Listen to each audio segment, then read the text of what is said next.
T20 विश्व cup 2024 में West Indies में हो रहे मैचेस में जिस चीज की सबसे ज्यादा चर्चा हो रही है वो है प्लेइंग 11 में स्पिनर्स की संख्या। कैरेबियाई पिचेस जो पहले तेज गति और उछाल के लिए जानी जाती थी, जो बल्लेबाजों को लहूलुहान कर देती थी, पिछले कुछ दशकों में स्पिनर्स के लिए ज्यादा अनुकूल हो गई हैं। इस बदलाव के पीछे आखिर कारण क्या है, आइए जानते हैं। ऐतिहासिक संदर्भ 1970 के दशक से 1990 का दशक वेस्टइंडीज क्रिकेट का स्वर्णिम युग था, जब Malcolm martial, Andy Roberts, Michael holding और जोएल गार्नो जैसे तेज गेंदबाजों का दबदबा था।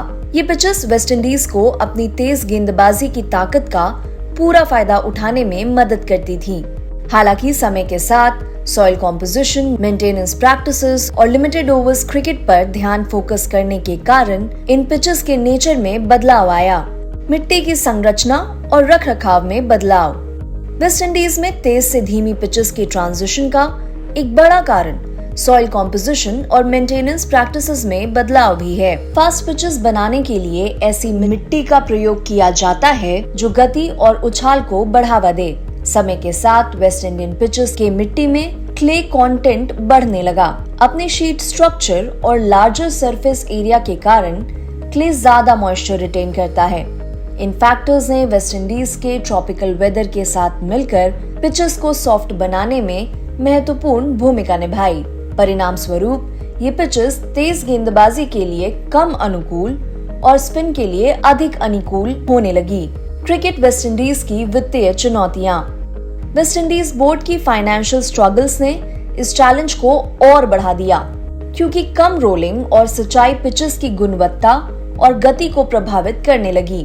तेज पिचेस हरे रंग की दिखती हैं, क्योंकि इनमें काफी मात्रा में घास होती है। ऐसी पिचेस को नियमित रखरखाव की जरूरत होती है, जैसे नियमित पानी देना, घास काटना और रोलिंग, ताकि सतह चिकनी और समान रहे। इसके अलावा इन पिचेस के लिए हाई क्वालिटी की घास की आवश्यकता होती है। बाउंस और पेस के लिए फिर घास को अच्छे से मेंटेन करना होता है। इसलिए ऐसी पिचेस को तैयार करने में महीनों लग जाते हैं। और दूसरी ओर स्लो या ड्राई पिचेस को उतने मेंटेनेंस की आवश्यकता नहीं होती। इन पिचेस को कम घास और प्राकृतिक टूट फूट से लाभ होता है, जो दरारें और अनइवन एरियाज बनाती हैं, जिससे गेंदबाजों विशेष रूप से स्पिनर्स को मदद मिलती है। क्योंकि इन पिचेस को उतना हरा या चिकना बनाए रखने की आवश्यकता नहीं होती, इनका रखरखाव कम पानी और रोलिंग से भी हो जाता है। 2023 में भारत के वेस्टइंडीज दौरे के दौरान भारतीय स्पिनर रविचंद्रन अश्विन ने मेजबानों के इंफ्रास्ट्रक्चर की स्थिति की आलोचना करते हुए कई मुद्दों को उजागर किया, जिसमें इनएडिक्वेट प्रैक्टिस फैसिलिटीज और पुअरली मेंटेन्ड पिचेस भी शामिल थी। अपने क्रिटिसिज्म के जरिए अश्विन ने रीजन की वित्तीय चुनौतियों पर और प्रकाश डाला। टीम चयन और टूर्नामेंट रणनीति पर प्रभाव। इन परिस्थितियों को देखते हुए केवल भारत ही नहीं बल्कि बाकी टीम्स ने भी अतिरिक्त स्पिनर्स का चयन किया है। जैसे ऑस्ट्रेलिया ने भी अपने अतिरिक्त स्पिनर के रूप में एश्टन एगार को शामिल किया है।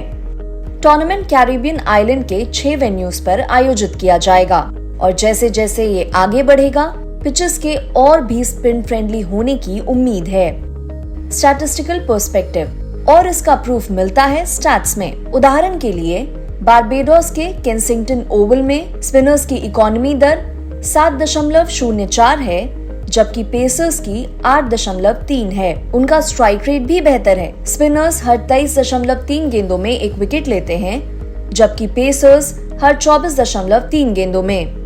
किंग्सटाउन के आर्नस वेल में स्पिनर्स की इकोनॉमी दर 6.16 है और स्ट्राइक रेट 15.2 का है, जबकि पेसर्स की 8.09 की इकोनॉमी दर है और स्ट्राइक रेट 24 का है। ये ट्रेंड सभी वेन्यूज पर देखने को मिलते हैं, जो विश्व कप के दौरान एक्सपेक्टेड पिचेस का संकेत देती है। हालांकि भारत वेस्टइंडीज में अपना कोई भी ग्रुप स्टेज गेम नहीं खेलेगा, लेकिन टूर्नामेंट में आगे बढ़ने पर उसे भी इन कंडीशंस का सामना करना पड़ेगा। डे मैचेस और स्पिनर्स के फायदे। इंडियन सब कॉन्टिनेंट के टीवी ऑडियंस को ध्यान में रखते हुए T20 वर्ल्ड कप में काफी मैचेस दिन के समय होंगे, जिससे स्पिनर्स को और भी लाभ मिलेगा, क्योंकि एक्सपोज सर्फेसेस बेक होने के कारण गेम आगे बढ़ने पर और धीमे होते चले जाएंगे। इसके अलावा मैचेस के दौरान ज्यादा ओस नहीं होगी, जिससे स्पिनर्स प्रभावी बने रहेंगे, चाहे वो पहले गेंदबाजी करे या बाद में।